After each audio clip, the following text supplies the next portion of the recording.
to do? We're going to show up and show out this November. So I thank y'all for being here, for standing up and joining me in the support of Kamala Harris as our next president. I am so excited.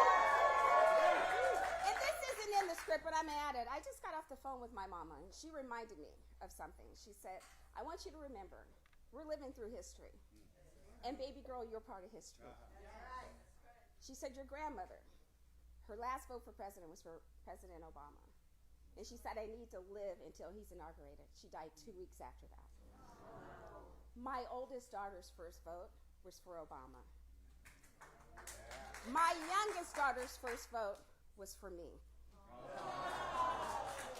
But my mother will be able to vote for the first black man who was president and the first black woman to be our president of the United States. So y'all, let's do this. And with that, I'm going to turn the mic over to my friend, Senator Edgar Flores.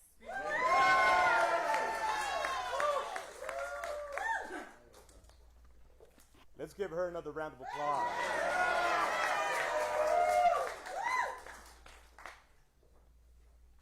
I'm State Senator Edgar Flores. I represent Senate District 2. I'm also an attorney here in town. I primarily focus on immigration law. I'm a small business owner, and most importantly, I am a father and husband. I remember when we voted for Biden, that I was giving a speech and I said, to my unborn son, I have an obligation. And at the time, I wasn't even sure if I was going to be given the privilege of becoming a father. But I was speaking it into creation. And I said, to my unborn son, I have an obligation to vote for Biden. And today, now that I have him in this world, we have an obligation collectively to vote for Vice President Kamala Harris as a new president. Yes. Yes. Look around you. This is America. Every age, every race. Love whom you care to love without judgment. This is America. This is the most beautiful country in the world. And we are not perfect. There are things that we have to hold ourselves accountable. We have a lot of things in our history where we've made mistakes. But one of the ways we correct those wrongs is by electing the first Asian American, Black American woman to our presidency.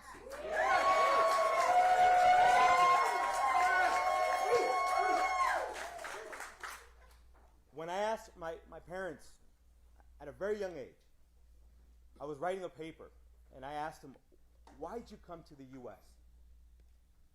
And they said, where we lived, if you didn't come from power, if you didn't know the right people, there was no opportunity. There was no such thing as moving up. There was no opportunity for you to ever go to college had you been born there. That is exactly what Trump's Project 2025 represents. Nepotism, authoritarianism. What he wants to do with his Project 2025 is he's going to go at every position of power and put people that look and think just like him.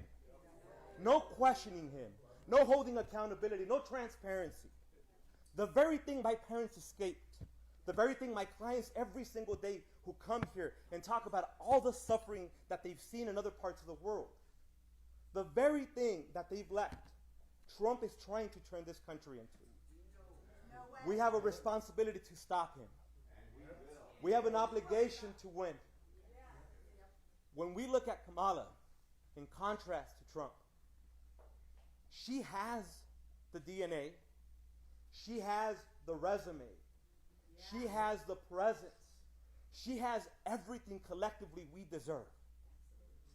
That when little kids look up, contrary to 4 years ago when we had Trump in the presidency, and I saw little U.S. citizen kids, but just because their skin tone looked a little bit different, we're talking about Trump wants to deport me. Now we're going to have a president that when they look up, they said, I can do that too.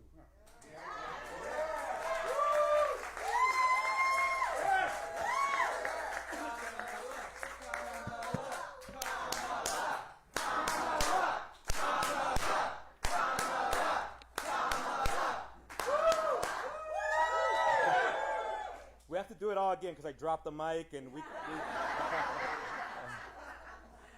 But just think about how powerful that is. That from one human to another. Kamala Harris represents, I can do that too. And Trump represents, I might not be able to stay in this country.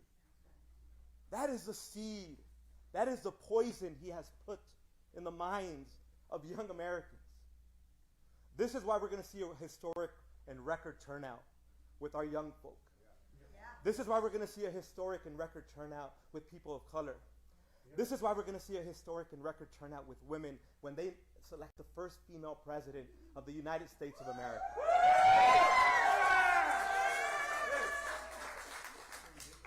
Now, it's really important that we hit some of the very important points because we can say that, but what have we seen? We've seen a historic administration through Biden, tackling climate change, going after gun reform, recovering from one of the most difficult moments in our history, coming back from COVID, seeing a boost in unemployment. Now we have the lowest unemployment rates, talking about new businesses, people coming back into the space and being able to take care of themselves, saying, just give me an opportunity. That is what this country once again represents because of Biden. And meanwhile, this was happening. Kamala wasn't just in the background hanging out. She was working alongside of him, pushing forward policy, learning, strategizing, and injecting all that she brings, all of her experience to this country. We know what to expect with her. And I want to remind folk that if we walk away from, we walk away with anything from today's conversation, if we want to remind ourselves what is at stake, what is the point, I want to remind you what this woman has done in just a few days. In just a few days. People keep asking, can she do this in a few months? I said she can do it in a few days.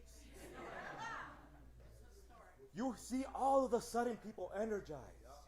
Historic individuals who have never donated to a presidential campaign, taking out the few dollars they got in their pocket because they know it's going to come back 10,000 better. This is what it means. That we are, once again as a country, united and taking a collective stand and saying we are going to do something for this country. Just like President Biden said, that we're making a decision that goes beyond just me. That it's about all of us, not just some of us. So what I ask all of you to do, and that my takeaway message from here is, go out there, keep putting resources so that we can continue to grow this work. Come and show some love here to the volunteers. Come make sure that when you go out there and vote, you're taking your neighbors. It's going to be a difficult, long, and heavy fight. We've never downplayed that. But when we come out of it, we're going to be reminded, and we're going to remind the entire world why the American dream is alive and why we are the single greatest nation on earth, because only in this country can a story like Kamala Harris's be true. And only in this country can we have a choice to elect such a powerful, amazing human being that will be an example for somebody like my son, that he will look up and one day say himself, maybe I can do this too. Thank you.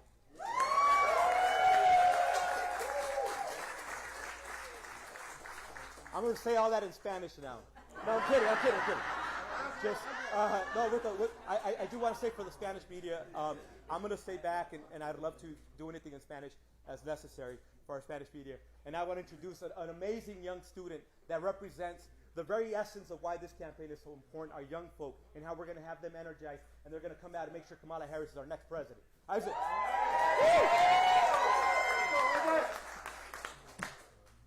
My name is Isaac Nelson. I graduated from Bishop Gorman High School here in Las Vegas this past spring. And this November, I'm going to be a first-time voter. Yeah. As a first-time voter, I cannot think of a more perfect candidate to cast my very first vote for than Vice President Harris.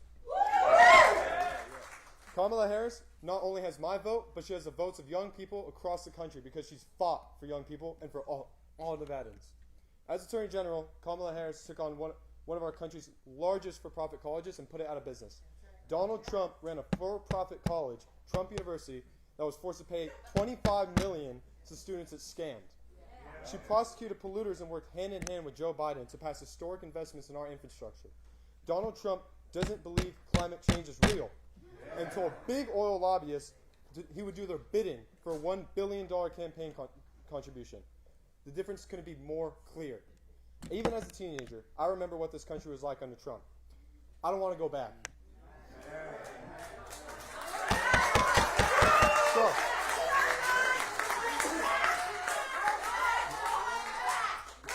we're not going back. We're not going back. We're not going back. He appointed Supreme Court justices that took away the reproductive freedoms of millions. That's something I'm passionate about. And now he threatens a nationwide abortion ban. I know he won't stop there.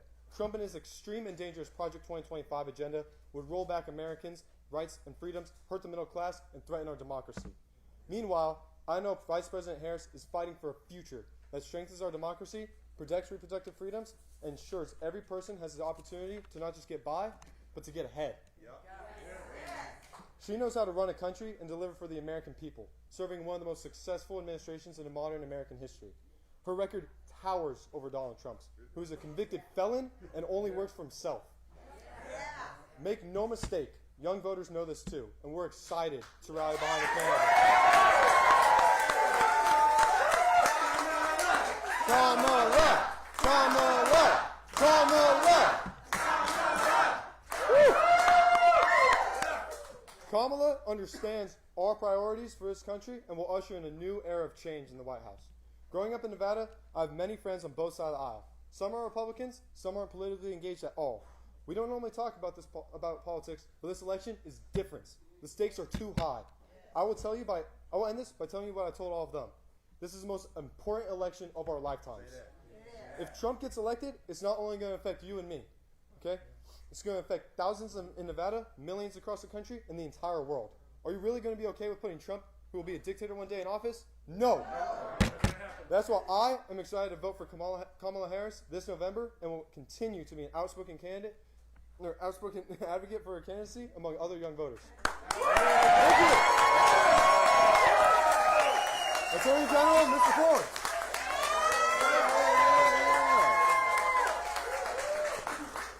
So before I say anything, give it up for Isaac again.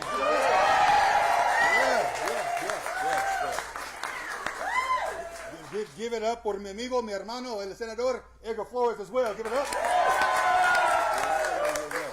And give it up to our fearless leader of this state party, Danielle Moreno. So good day, everybody. I don't know if it's morning or afternoon. So good day, everybody. My name is Aaron Ford, and I am your Attorney General. Ladies,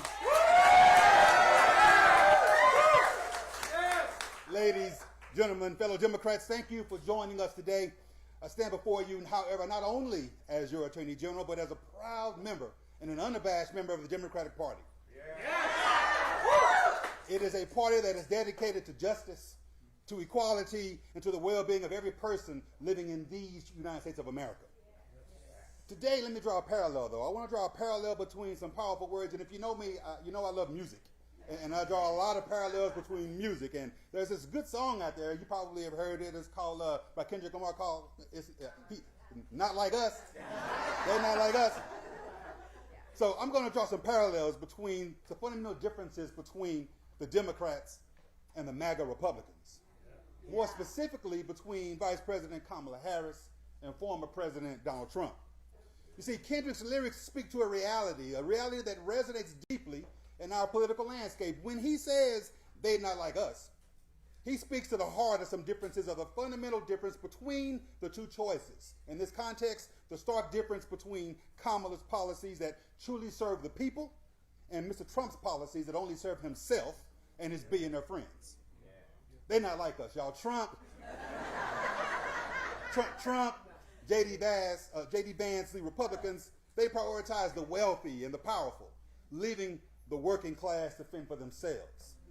And Vice President Harris, we have a clear leader who is a fighter for access to paid family leave and affordable child care, where every person can buy a home and can start a family, and where no child has to grow up in poverty. You see, she fights for the rights of the marginalized and of the voiceless, ensuring that no one is left behind. But they're not like us, y'all. Donald Trump says he wants us He wants us to understand he's going to be a dictator on day one. And he's consistently caged to the autocratic leaders across the globe, looking up to them.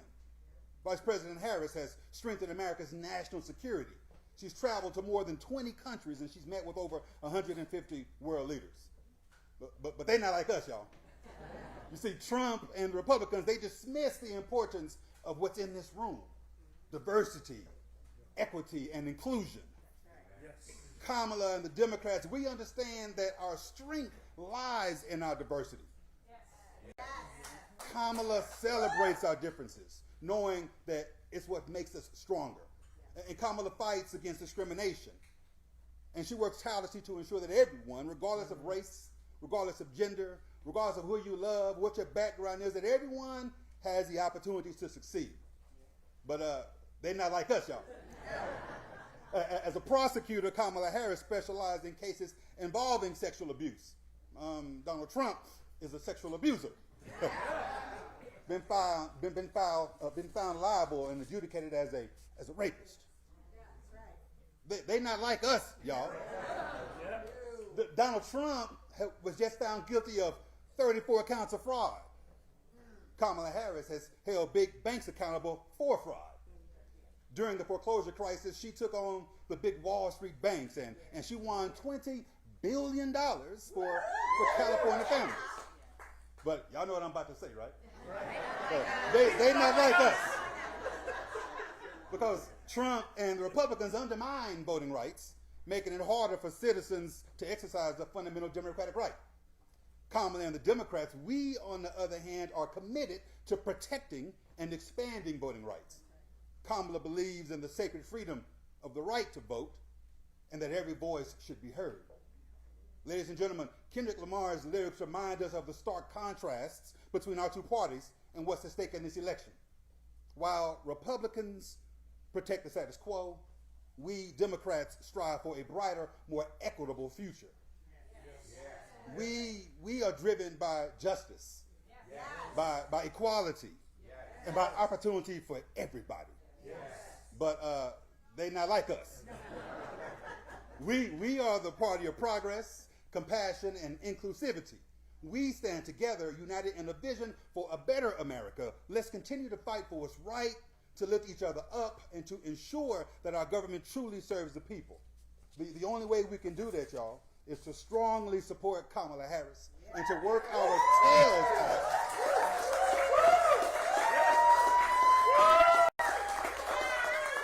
And we have to work our tails off to get her in the White House. That's how we create a future that we deserve. Are y'all with me on that? I don't think they heard my question. I said, are y'all with me on that? Are y'all with me on that? So let's get out there and let's make it happen, everybody. Thanks so much.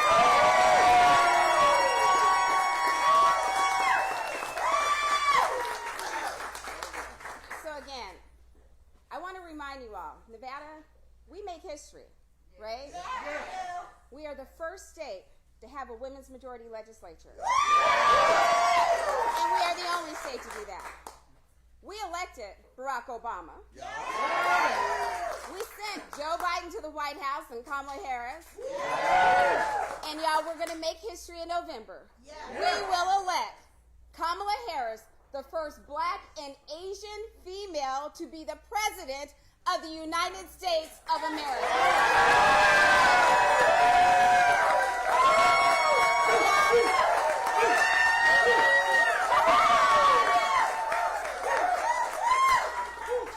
Let's go out and make some history. But I think the media might have a few questions for us before we get, but thank you for being in this fight. We're going to make history again. Any questions? I have a question. Latoya Silman from News 3.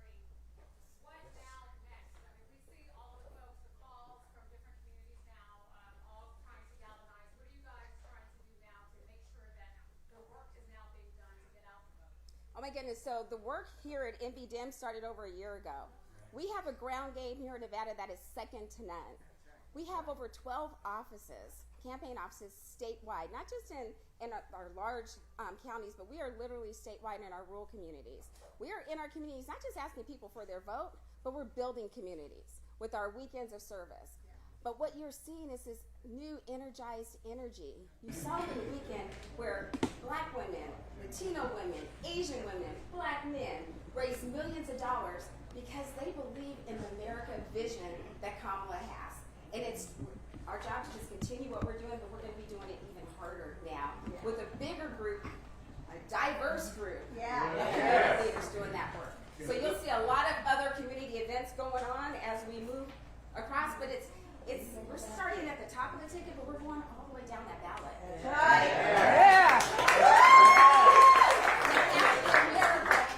To have the America that we all envision, it's making sure that we, as your state party chair, elects Democrats from the president down to our school board. We're not just seeing an influx of money. We're seeing an influx of volunteers. People saying, I can't knock doors, but I can make phone calls. I can sign postcards. I can make food for your volunteers that are out there, or I can drive your canvassers. The energy is just overwhelming. So, I also have a question for the AG. Yes. Hi, with I'll tell you. information that's online, what are you all doing to tackle that? Is there any plans in the future to try to make sure that that won't be happening, or that there's some type of recourse for those who engage in that? The disinformation you Yes, said. disinformation. Well, the best counter to disinformation is to tell the truth. And to continue standing up and speaking out against the disinformation. We will certainly do all that we can in our power to ensure that the constituency in this state understands what's true and what's false. We can't stop people from lying. How do I know? Because Donald Trump did it 30,000 times in 4 years as president. Right? We can't stop him from lying. But what we can do is continue to tell the truth and continue to speak out and explain what's really going on and what's at stake. When they file frivolous lawsuits, as they have been doing, my office is getting them kicked out of court. Because we have the truth on our side. When they continue to lie about the integrity of our elections and saying that there is no integrity, we call them out and we get them kicked out of court. And that's one of the best ways that we're going to be able to continue to push back on the lies and the misinformation and the disinformation that's out there. Thanks for the question, Toy.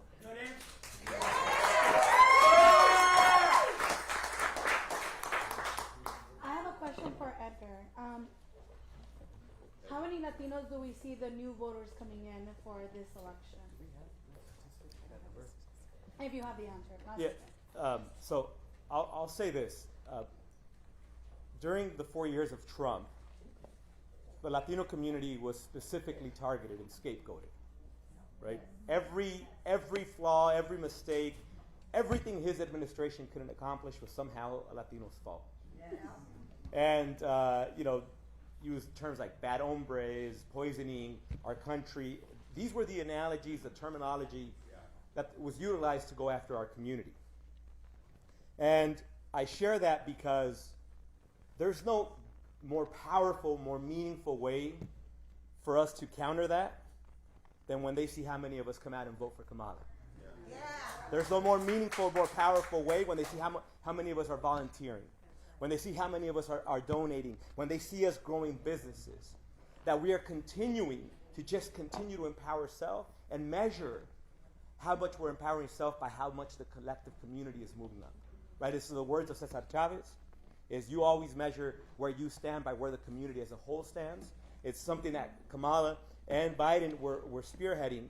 We saw the most amazing 4 years when it comes to our unions. And we're going to see that with the Latino community. So all I'm going to tell you is I don't have the data of what the registration spike is, but you'll see when we win that Latinos alongside all of you help put her in presence.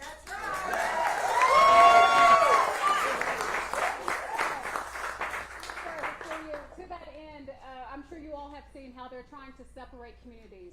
They're trying to pit men against women. They're trying to pit Latinos against black folks.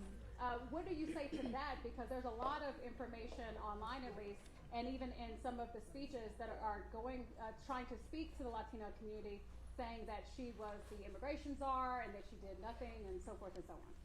Absolutely. So I'll say this. If you just look around this room, that argument already failed.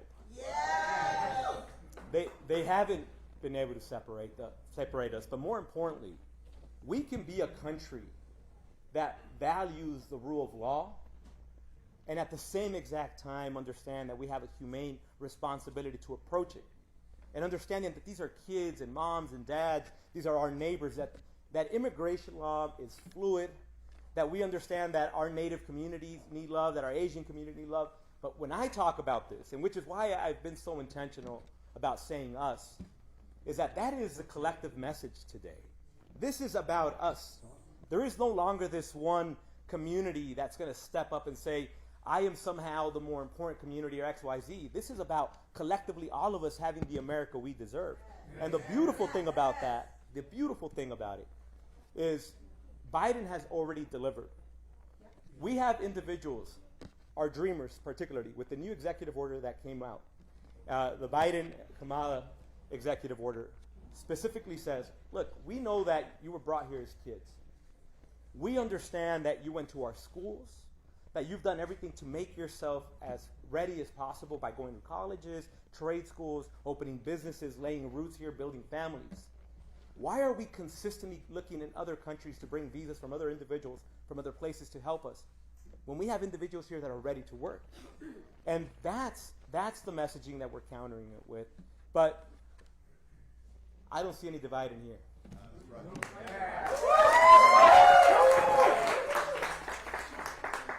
let's go here first, and then we'll come to you. Yeah, we'll go there first.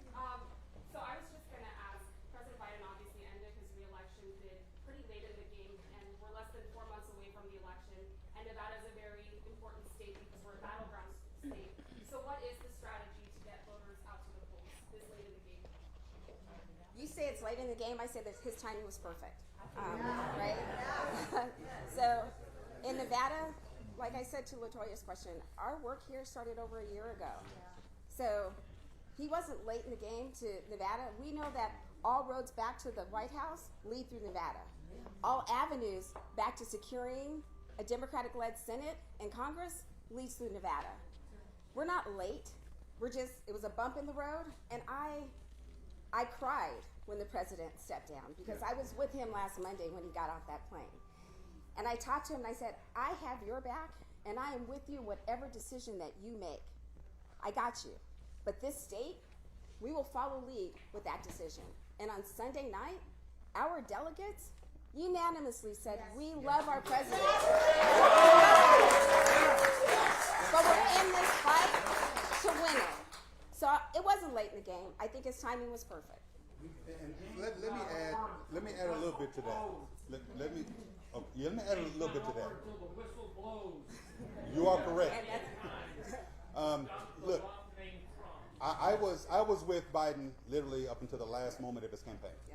I was one of the last persons that he saw before he announced he had COVID. I actually had to isolate because we took a selfie together this close. I didn't get COVID. I didn't get COVID either, by the way. But I as Assemblywoman Moreno said, told him the same thing. We've got your back. We are team. We're riding with Biden until you tell us otherwise.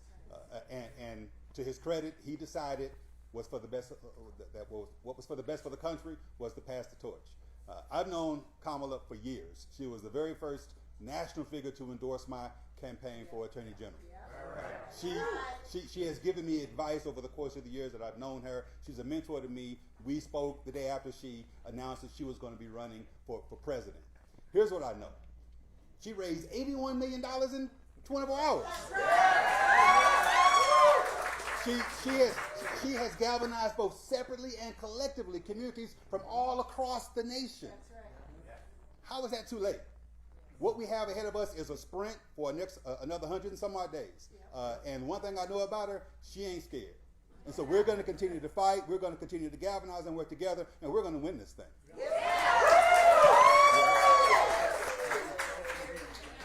One more question after it. The majority of 18 to 24-year-olds registered in Nevada are nonpartisans, and there still continues to be a large amount of nonpartisan voters. So I'm interested to know what kind of aspects of Yusuf Harris's platform you're trying to highlight, and what kind of ground game you're working for nonpartisan voters specifically. So I talked about how most of my friends are politically uninterested as of late, and then now we see Harris coming into the game. We see the energy in this room. I see the energy in the youth. I see all the people are rallying behind her. And I think a big thing to focus on is her age. Me and my friends were not excited to vote for 80-year-old guys. So, I mean,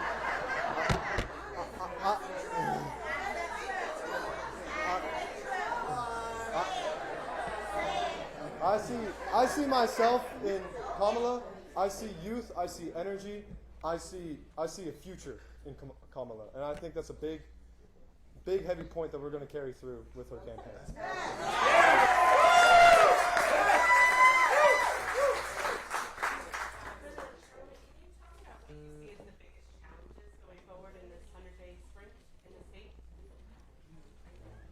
Wow, the biggest challenge. I don't know. You know, we're moving forward as one voice and one America. Lack of sleep. There you go. A lack of sleep. As a chair, I am literally canvassing this entire state. I leave Monday to go to all 17 counties of the state next week to make sure we're getting the word out and not leaving a voter untouched, untapped, and unheard, because that's my job as a state party chair. But when you talk about those nonpartisan voters, I am the chair of the Democratic Party, and when I took over, people thought I was crazy when I said, I don't think my job is to build the Democratic Party, it's to build community. And by building community, that'll naturally galvanize people to the party. So on Tuesday, when I went into our office, I had folks that weren't registered to be Democrats that knocked on the door and said, how do I get engaged? That's right. And so lack of sleep will be the biggest challenge, because we got a lot of work ahead of us. Because we have a candidate that represents all that what Nevada is. We are one voice and we are one America. And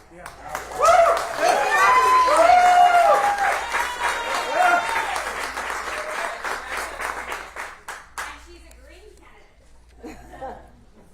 It's never too late to vote for democracy. Thank you. We're going to do a quick Spanish. If you do it,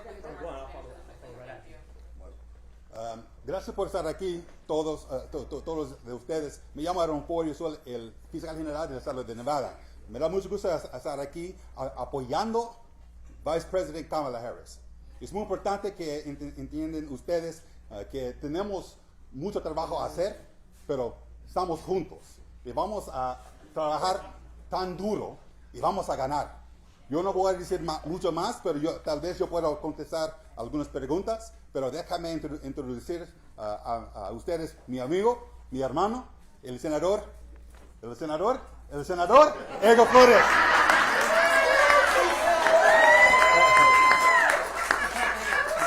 Now he's going to do it in German and Mandarin. Isn't that crazy? Our age is just always amazing, right? He just handles it. Power. Rápidamente, soy el senador Edgar Flores. Estoy aquí, acompaño a la asambleísta Danielle Merón Moreno, que es la líder de nuestro Partido Demócrata. Que gracias a los esfuerzos de ella y el Partido Demócrata hemos estado trabajando por mucho tiempo para ayudar a nuestro candidato, en ese entonces presidente Biden, y hoy día Kamala Harris.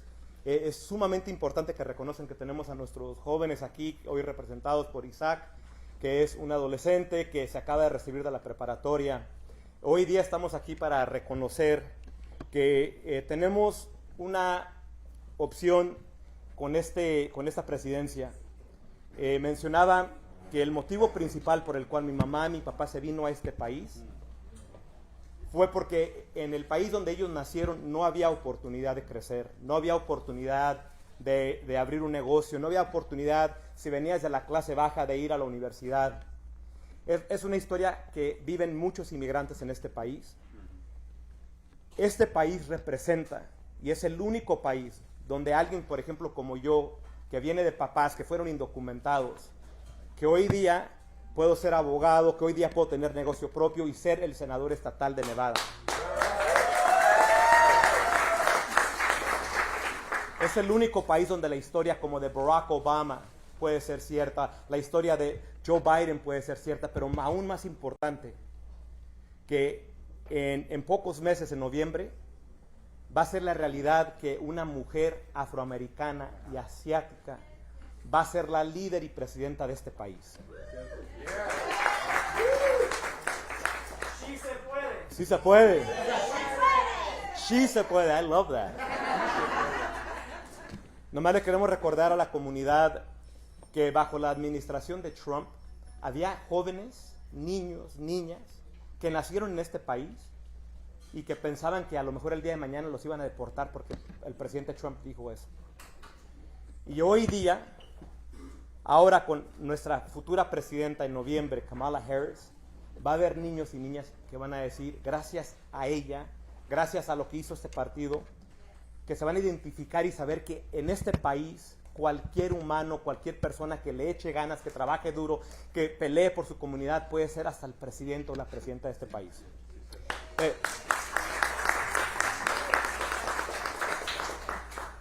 Muchísimas gracias. Si tienen alguna otra pregunta, estamos aquí. Por favor, comunidad, salgan a apoyar. Necesitamos el apoyo de toda la comunidad. Gracias.